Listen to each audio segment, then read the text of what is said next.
Едни од поважните собитија што се случи во Македонија во 20 век секако е големата грчка колонизација, што се одвиваше во егејскиот дел на Македонија во периодот меѓу двете светски војни. Со Букурешкиот мировен договор од 1913 Грција анектира 34.356 километри или 51% од македонската територија. Во тоа време, поголем дел од населението што живее во егејскиот дел на Македонија нема грчко потекло. Тамо живеат пред Балканските војни нешто повеќе од 1 милион жители. Над 1/3 до 1/2 од населението го сечнуваат македонците. Останатите се турци, албанци, власи, евреи, особено сконцентрирани во градот Солун. Грчкото население не представувало повеќе од 20%. Нашето село беа чисто македонци се бореа за още од старите, од Илинденско вастание. Немаше ни грци, ни бугари, ни срби, чисто македонски. По Букурешкиот мировен договор, грчката држава се стремела да создаде една држава со една нација и еден јазик. За постигнување на оваа цел, Грција водела двојна политика. Од една страна се фокусирала на протерување на инородното или негрчко население, а од друга страна водела политика на колонизација на грчко и прогрчко настроеното христијанско население. Колонизацијата не е непознато средство на владетелите уште од антиката па до денес, со цел да се пацифизира одреден простор, во него да се насели население кое што ќе биде лојално на власта. Етничкото чистење на македонскиот народ и другите негрчки народи почнува со Балканските војни од 1912 до 1913 година. Во првата Балканска војна, грчкиот воен поход добива антитурски и антимуслимански карактер. Турските села биле изгорени, населението тероризирано или убивано, а голем број турци заминувале за Турција. Тенденцијата била јасна да се намали процентот на негрчкото население или оние што не го говорат грчкиот јазик или пак немаат грчка национална свест, со цел да се зацврсне грчката власт во тие така наречени нови територии. Се што било македонско масовно и свирепо се уривало и уништувало. Во Костурската околија, грците го принудувале македонското население да се декларира за грчко, да се откаже од екзархијата и да го признае покровителството на грчката патриаршија. Грчката војска повеќе гледаше да го протера македонското население од македонските простори. Тој напад на грчките војски спрема север земаше елементи на етнички геноцид. Во периодот на Балканските војни, грчките власти запалиле 160 населени места, го разурнале Кукуш, а македонскиот народ принуден да го напушти своето родно огниште, барал спас во Бугарија. Многу мајки, бегајки од злосторството на грчката војска, беа принудени по некое дете да го остават, за да може да ги спасат и другите деца. Притисокот беше толку голем, што дури и мајчинското чувство се колебеше пред зверствата на грчката војска. Дури има некои процени дека до 1919 година околу 90.000 македонци веќе биле иселени од егејскиот дел на Македонија во тогашното царство Бугарија. Етничкото чистење продолжило и по Првата светска војна. На 27 ноември 1919 врз основа на членот 56 од Нејскиот мировен договор, меѓу Грција и Бугарија била подпишана конвенција за доброволно иселување на население што живее во двете држави. Тој договор и неговите клаузули предвидувале дека од територијата на Егејска Македонија под грчка власт во Бугарија треба да се иселат поголем број на македонци, кои што грчката држава ги окарактеризирала дека се бугари по националност. Додека од територијата на Бугарија во Грција требало да се исели целото патриаршиско население кое што најмногу се декларирало дека е грчко по националност. Ово доброволно така наречени иселување во суштина грчката држава го претвори во присилно иселување. Се вршеше еден страшен терор врз македонското население. Прогонетите македонци зад себе ги оставиле своите домови, имоти и татковинска љубов, за да им остапат место на новите колонизатори, грци и негрци. Во една од клаузулите на Неискиот мировен договор стоело дека македонците кои што заминувале во Бугарија никогаш веќе немале право да побараат грчко државјанство и да ги побараат своите имоти. Што значи дека се работи за еден добро осмислен план за денационализација на егејскиот дел на Македонија во неколку етапи. Ова всушност представувала првата фаза. Политиката на етничко чистење продолжила и по грчко-турската војна од 1920 до 1922 година. Грција покрај ширењето кон север имаше интерес да се прошири територијални кон исток на сметка на турската држава. Преку Смирна влегува длабово во турска територија и стигна близо до Анкара.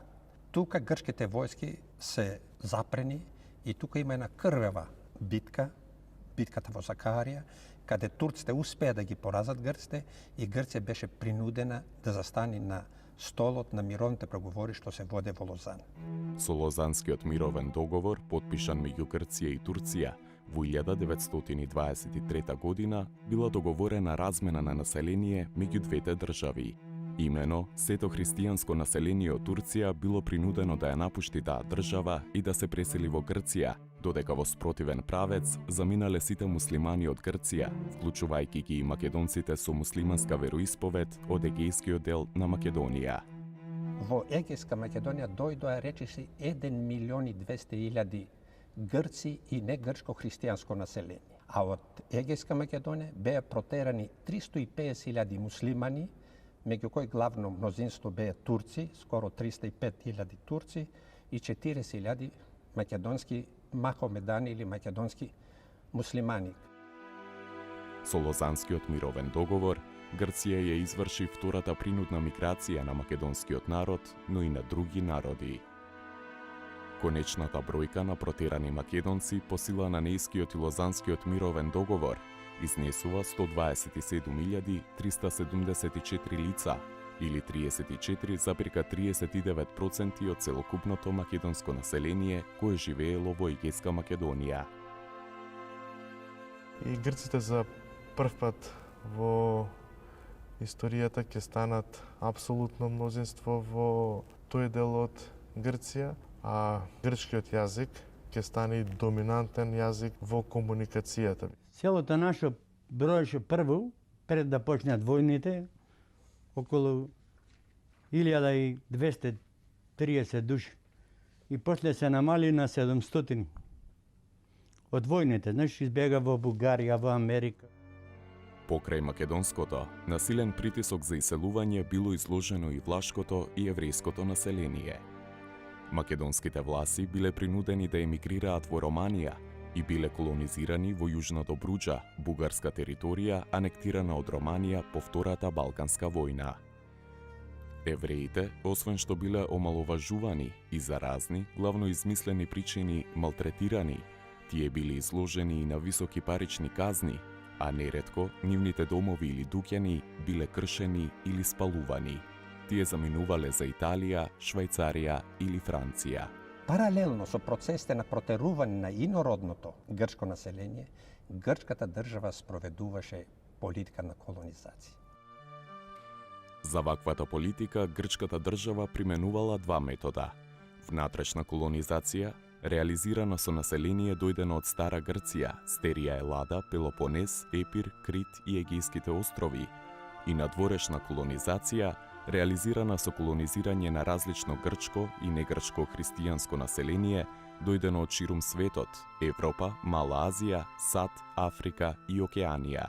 Во неколку етапи, од 1923 до 1928 година, се случиле тектонски демографски промени на егејскиот дел на Македонија. Врз основа на внатрешната и надворешната грчка колонизација, во Јужна Македонија биле колонизирани 618.199 лица, население различно по своето потекло, јазик и културни традиции. Таа колонизација се одвиваше по форма на земјоделска колонизација и по форма на градска колонизација. мнозинството од бегалците што дојде во Егејска Македонија главно беа колонизирани по селата на Егејска Македонија. Грчката држава ќе создаде и еден комесаријат за колонизација на дојденците, односно на бегалците, кој што на овие доселеници ќе им даде куќи, земјиште и ќе донесе специјалисти за земјоделските култури за да ги едуцираат дојденците како подобро да обработуваат земјата и да се приспособат во местото, новите места на живење.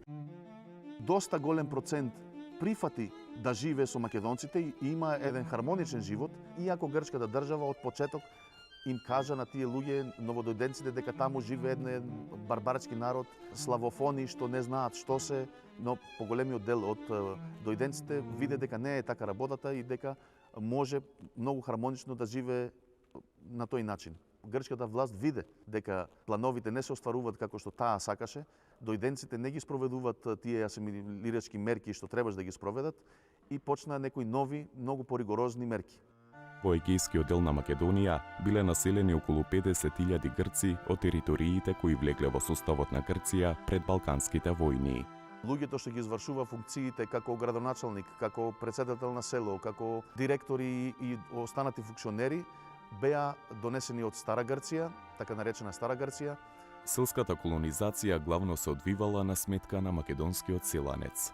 Почна да ги земат имотите на македонците, кои што беа веќе истерани, но почна да влегуват и во имотите на македонците што беа останати во нивните домови, во нивните територии. Македонците ги крие имотите и не кажуваат има емигрирано македонци од тука во Бугарија.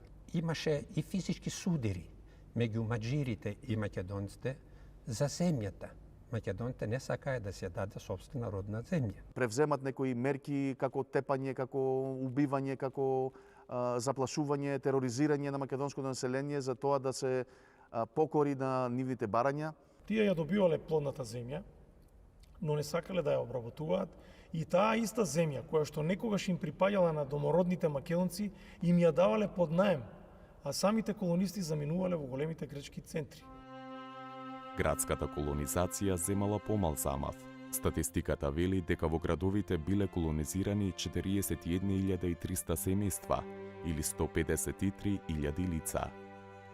Така и Солун си го изгуби својот белег, зашто таму покрај македонското население таму живееше и голем број еврејско население во Солун, речиси 80.000 евреи. Во оваа размена на населението на просторот на Егејска Македонија, особено во градовите, во Солун и така натаму, биле населени православни жители од Мала Азија, така наречени караманли, кои што биле туркофони, кои воопшто не го разбирале грчкиот јазик. Па дури митрополитите, например, митрополитот во Солун бил принуден да дозволи Евангелието да се чита на турски, се преведе се чита на турски јазик, бидејќи тие луѓе не го разбирале локалниот грчки дијалект кој што се зборувал. Со тоа настанале и определени културолошки промени, освен етнички, демографски и културолошки промени на самиот простор.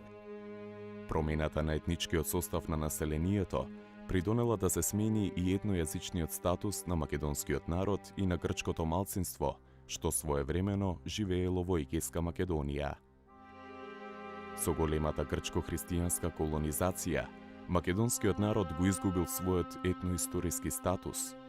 Од најмногу броен народ, македонците добија статус на малцинство. Кога македонското население стана малцинско население, македонскиот јазик веќе го изгуби статусот најупотребуван јазик, да речеме така лангузуел, и се претвори во јазик на малцинство или семеен јазик. Го зборува само во рамките на семејството, зашто јавно беше прогонуван. Сите мешани бракови меѓу грци и караманли, грци и кавказци, караманли и кавказци, караманли и ерменци, врз основа на грчкиот народен јазик, димотики, биле во корист на грчкиот етнос. Во 1925 година, во една печатница во Атина, печатницата Сакеларију, беше печатен првиот абецедар, македонски буквар, за да се подели на сите школи во македонските села во Северна Грција со цел македончињата да почнат да го учат нивниот маќин јазик. Тогашниот министер за надворешни работи на Грција ги зеде двата примерока, ги однесе 1926 година во тогашниот состанок на Лига на народите и докажа дека еве господа, ние се грижиме за нашите малцинства и испечативме таков вид на буквар за да го учат нивниот мајчин јазик. После неколку месеци многу големи спротиставувања настанаа во Грција од страна на грчките националисти дека не е можно да им дадеме да учат на нивни мајчин јазик, бидејќи тоа не е јазик, тој не е народ, затоа мора да продолжат да го учат само грчкиот јазик. Поради тоа, на јавен собир беа изгорени сите тие повеќе илјади абецедари, така никогаш не се поделија во македонските школиња. И турскиот, и ерменскиот, и рускиот биле јазици кои се истиснуваат за сметка на грчкиот, кој иако наметнат, живеел статус на мајчин, односно примарен јазик. Истовремено, грчкиот јазик си го сменува и тој својот статус. Од семеен јазик стана јазик на мнозинство, покрај карактерот на официјален јазик, и сега тој јазик беа принудени сите други малцинства да го учат и да го освојуват тој јазик. На грчкиот јазик било инсистирано и во еднородни семејства во кои нема грци, туку само караманлии, ерменци или власи. Во Егејска Македонија завршува македонскиот и почнува нов грко-маđарски период, а политичките граници и грчките етнички граници сосема се совпаднале.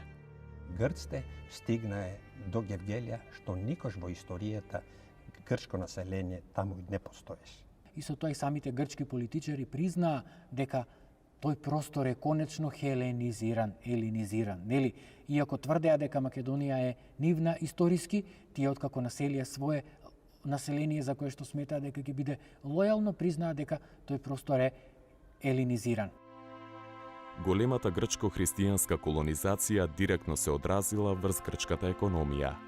Пропорционално на масовната селска колонизација, зголемена била обработливата површина, што во перспектива потикнало раст на земјоделското производство.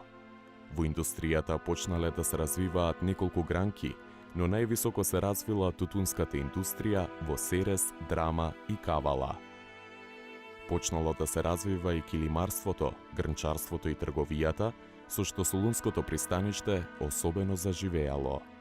На политичката сцена особено силно било влијанието на либералната партија, начело со Елефтерос Венизелос, наречен татко на бегалците.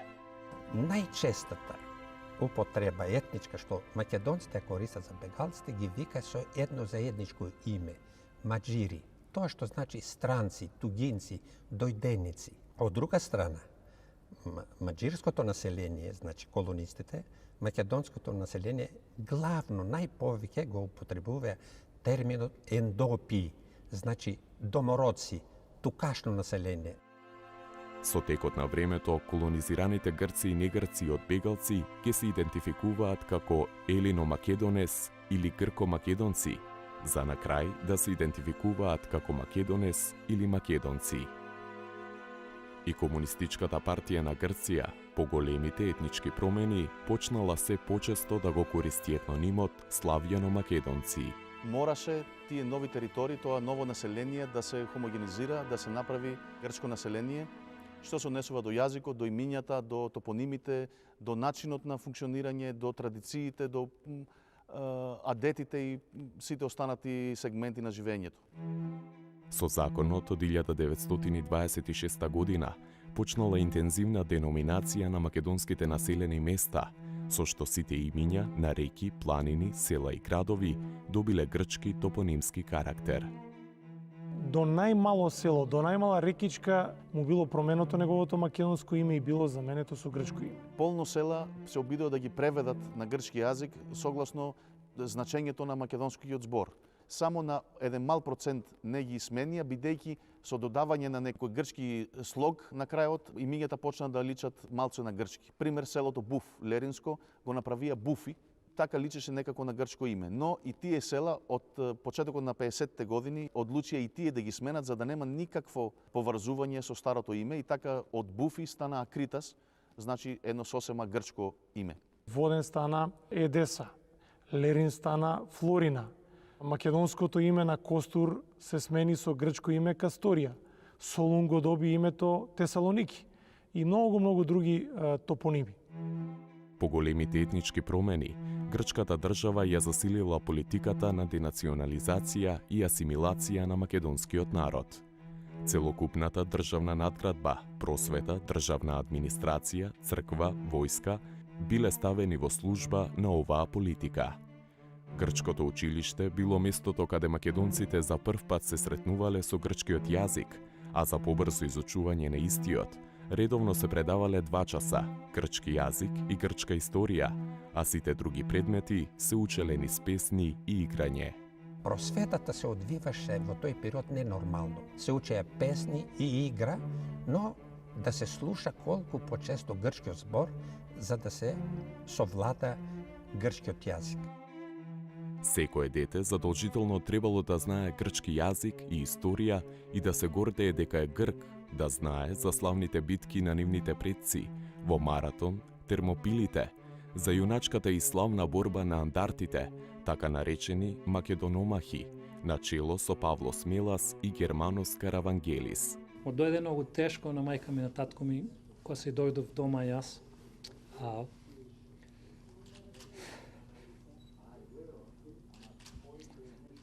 Кога пеев грчки јеројски песни, тие ми рекоа, му закачи нож, ама не ми кажуваа зашто.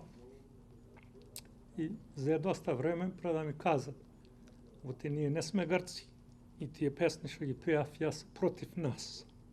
Еден ден беме во скулата и даскало беше надро од Румбо, што кажеме, излезено и неколку деца патим да пееме македонски песни на чупината. И кога дојде даскало опет о Румо, една чупе станува веле така и така, Џорџ и ови пеја македонски, му веле на нас на дечината.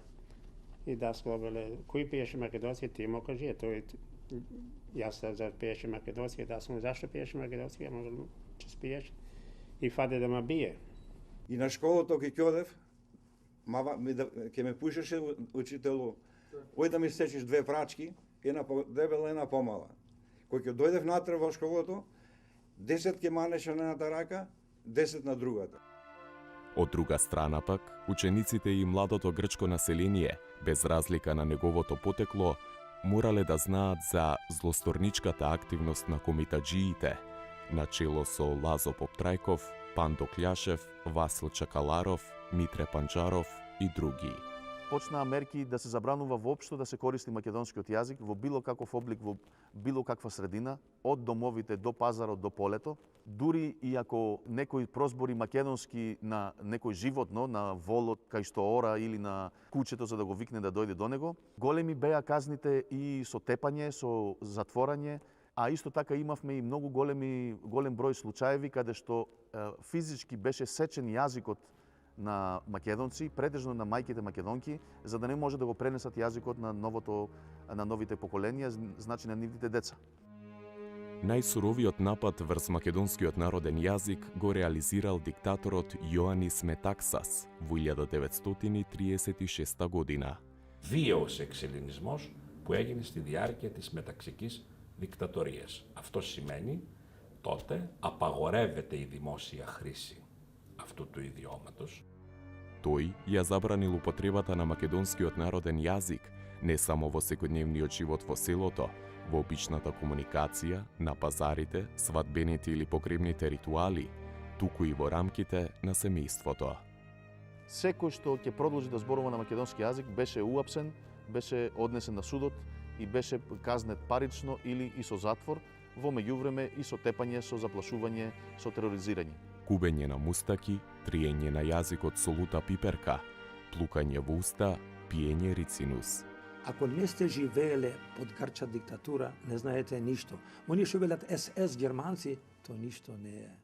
Овие са луѓе што, јас се чудев си вела, овие луѓе, све ни зедоа, не истераа, све беше наше, сега си вел него, и уште ние сме κρίви. Όντως γνωρίζουμε ότι στην περίοδο του Μεταξά υπήρξαν διώξεις ανθρώπων που μιλούσαν αυτά τα ιδιώματα, διότι τότε ταυτίστηκε στην αντίληψη του Έλληνα ότι η Βουλγαρία ήταν τότε ο κίνδυνος. Έχει αναθεωρητική πολιτική στα Βαλκάνια, κατά κάποιο τρόπο. Δεν διεκδικεί μόνο τη Σερβική Μακεδονία, αλλά διεκδικεί και τη Δυτική Θράκη και την Ανατολική Μακεδονία. Και όντως έπρεπε οι κάτοικοι να διαμορφώσουν έτσι είναι στα πλαίσια του λεγόμενου εξελληνισμού. Αυτό δεν μπορούμε να το αποκλείσουμε. Грците не вика палеговори Българи. Ja pamtam na čas, kog je odevme u školu, prvo što беше kao himna, ja kaže himната grčka i kreći koji je najgolem dušman na Grcije i Bulgarija. Истовремено, секој македонец без разлика на неговата возраст бил принудуван да ги посетува така наречените грчки вечерни училишта и задолжително да го изучува грчкиот јазик. Οι κάτοικοι είχαν εξαναγκαστεί να βάψουν τα σπίτια σε γαλάζιο και σε άσπρο για να φαίνεται η ελληνική σημαία. Дойде од Лерин големиот цаксир, се викаше, како денес го памтам, се качи на црквата на високо место и собра цело село и вели во език треба да се пикне од земјата. Имаше таква група луѓе грци кои беа дојдени грци, не од нашите македонци, кои одеа навечер под пенџерињата и прислушкуваа на кој јазик се говори дома. Вратите, клученците му клававме книга, да не се пуле, да не се слуша гласо. На пенџерите клававме кебина, да светлото да не бие, да не се слуша нашиот јазик, што се зборуваме со мајката и таткото или пријатели, гости кои не градеа. Забрането беше дури и плачењето на мртвите во гробиштата да се изведува на македонски јазик. Мораше да биде на еден странски јазик за населението што воопшто не го познават. Да не тупни тапан вели, али гајда да засвири вели, али шупелка да засвири вели. Оти целите ќе ојте вели под затвор. Заради кршење на забраната за користење на македонскиот народен јазик, речиси 4500 македонци биле осудени и пратени на грчките острови. Татко ми, дедо ми, мајка ми, баба ми, сите, тие ги тепаа немилосрдно ги тепаа луѓето, да ги вреѓат, да ги понижуваат. Ако македонците се многу непожелни во периодот меѓу двете светски војни, тие стануваат особено пожелни во почетокот на Втората светска војна, односно италијанскиот напад врз Грција, бидејќи при отварањето на тој италијанско-грчки фронт, македонците се испратени во првите борбени редови да ја бранат државата која што никогаш не сакала да ги признае како македонци. Од вкупно 300.000 мобилизирани војници кои биле испратени на фронтот со Италија, 80.000 биле македонци. Во војната со Италија имало околу 12.000 жртви, од кои 1/3 биле од Егејска Македонија и Западна Тракија, односно етнички македонци. Грците настојаваја како да македонскиот народ го истребат од таму, на секој начин, да не постои, али не успеа. На заселената политика на денационализација и асимилација, македонскиот народ го засилувал отпорот, кој добивал пасивни и активни форми. Најзначајната улога во отпорот ја одиграло македонското семејство. Со ова, постојано се подгревало чувството на почит и љубов кон мајчиниот збор. Во рамките на семејството се создаваше и историска свест кај македонското население. Немаше семејство во Егејска Македонија да не пренесе на своите деца за легендарните војводи, например, за Чакаларов, Пандо Кљашев, Гоце Делчев и за други војводи. Се пее песни. Колку македонците настојувале да ја зачуваат својата традиција, толку грците, преку различни методи, се обидували истата да ја разрушат или збришат.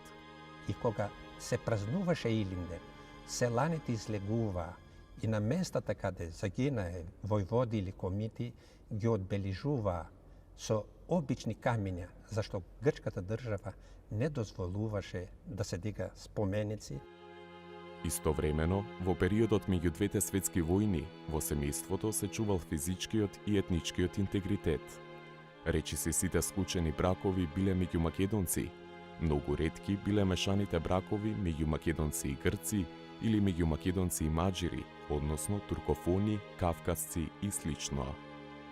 Тој пасивен отпор веќе почна да добива политички организиран отпор. Дури во 30-тите години на минатиот век, една илегална левичарска организација ВМРО Обединета, која што ја распространила својата мрежа и во егејскиот дел на Македонија, им дала отворена поддршка на македонците во борбата за зачувување на нивните имоти и против одземањето на нивното земјиште, што значи се спротивставила на грчката државна колонистичка политика. Ова организација немаше толку голем успех, зашто немаше поддршка од страна на КПГ, што беше должна да ги помогне и нивната политичка активност да ја поддржи со сите сили. Οι Έλληνες κομμουνιστές από τη δεκαετία του 20 κλήθηκαν να αποδεχτούν μια απόφαση της Κομμουνιστικής Διεθνούς που αφορούσε την περίπτωση του μακεδονικού έθνους, όπως είχε ονομαστεί, ή μειονότητας, όπως λεγόταν στην Ελλάδα. Значи во тој период Комунистичка партија на Грција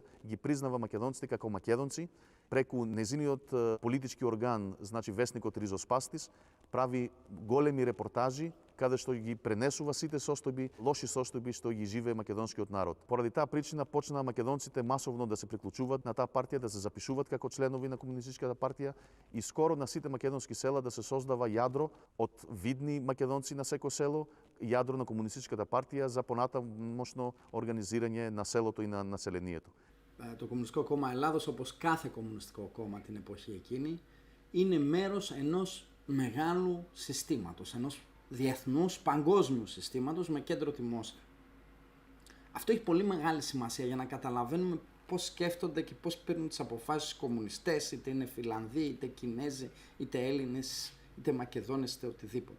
КПГ одела до таму што дури барала да се формира посебна независна македонска држава, која што би влегла во рамките на една Балканска федерација и северниот дел од грчката државна територија, односно Егејска Македонија, да се присоедини кон таа држава. При крајот на Втората светска војна и Грчката комунистичка партија постепено капитулира во однос на грчките граѓански партии со едни договори што ги сторија во Либан, Казерта и Варкиза. Со тоа се отвори патот на грчката десница. Грчката десница ја презеде власта на чело со Папандреу и со помош на англиската војска и почна еден период што македонците ги потсетуваше на тешката положба што тие чувствуваа во периодот на Втората Балканска војна. Во таа политика за негација на македонскиот идентитет особено голема улога имаат и весниците. Јас би истакнал, еве да речеме, едно издание на весникот Елефтерос од 1946 година, каде што многу јасно е дефинирана таа политика на грчката држава во една реченица, каде што пишува дека славо македонците мораат да бидат протерани од рамките на Грција за грчката држава да има многу попросперитетна и поубава иднина. Во 1945 година, со помош на Комунистичката партија на Југославија и Комунистичката партија на Македонија, се формира Народно-ослободителен фронт кој почнал да организира вооружени чети на територијата на Егејска Македонија. Македонскиот народ не само што учествувал во граѓанската војна во Грција од 1946 до 1949 година, туку бил и главниот носител на таа војна.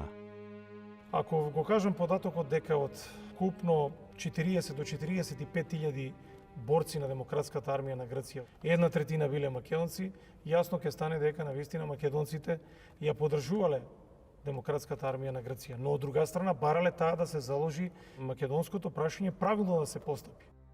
На 10 август 1947 година, со статутарниот акт број 5, главниот штаб на ДАК на малцинствата во Грција им ги признава националните права. Во училиштата се дозволува учење на мајчин јазик.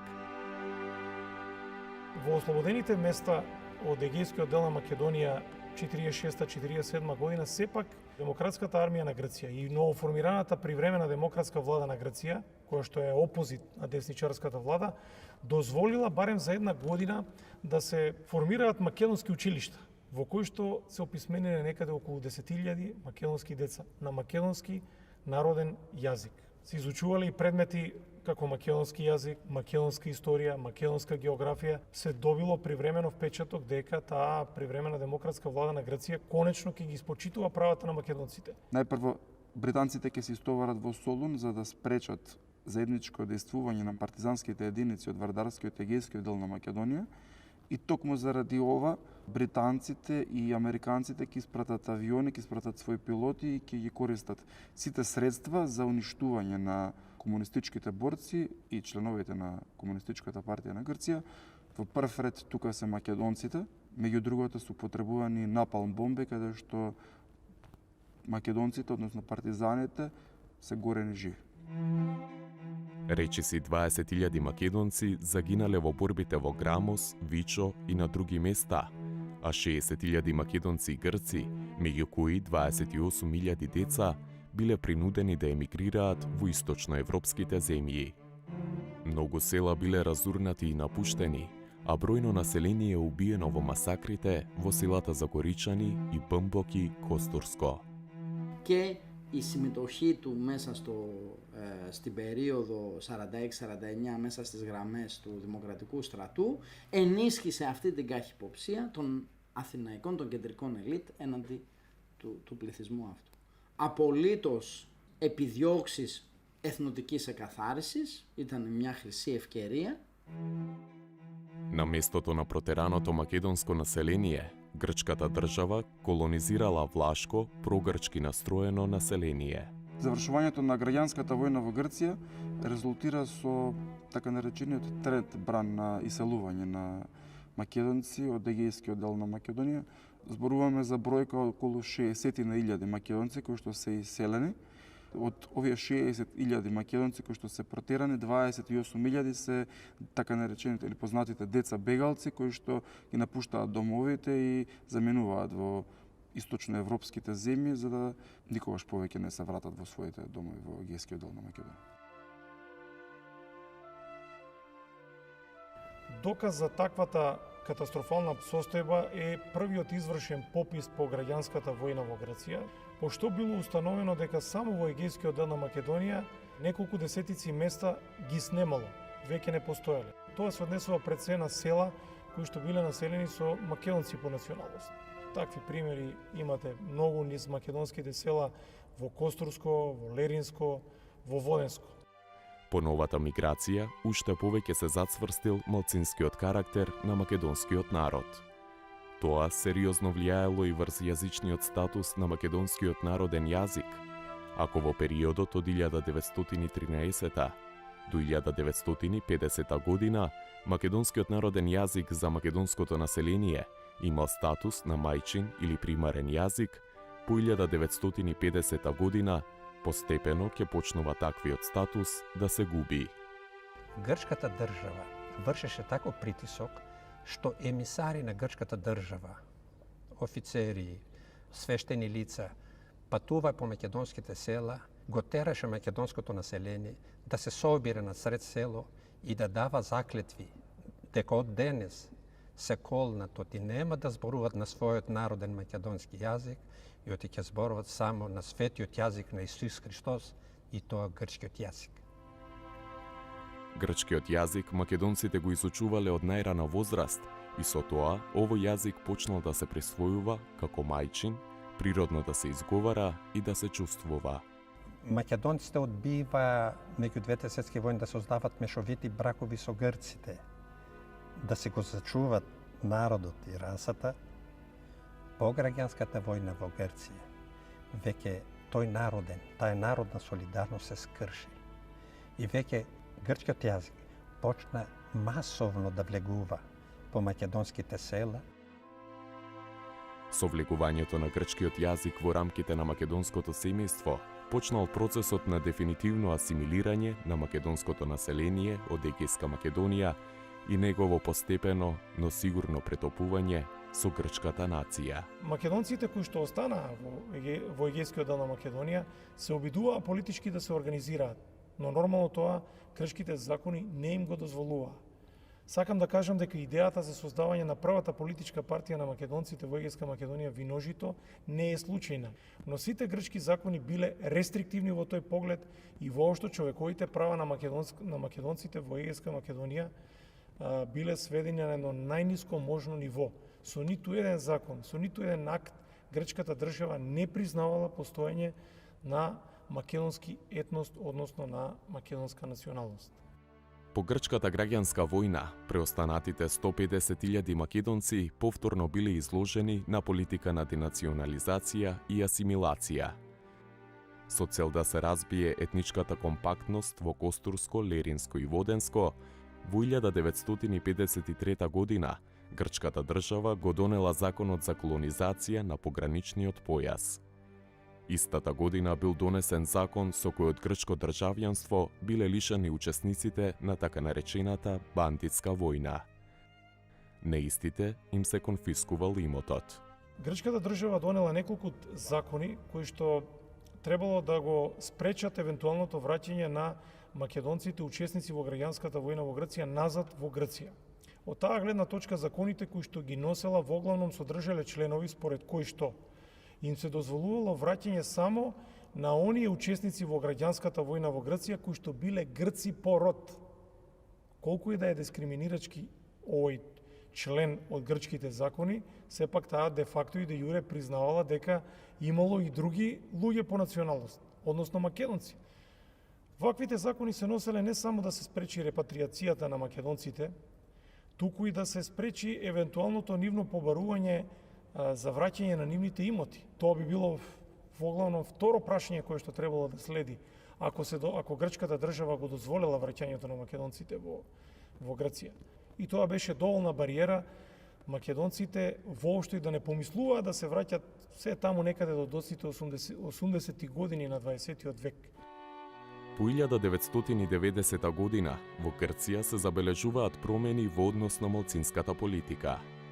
По македонските села слободно се зборува на мајчиниот јазик, се формираат музички групи кои го негуваат локалниот фолклор.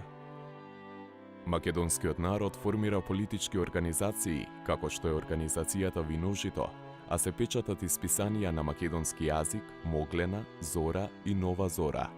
Во Солун биле печатени абецедар, современ грчко-македонски речник, а во Сботско се осветила и првата македонска црква Свети Злата Мегленска, каде се одржала и првата богослужба на македонски јазик по 1913 година.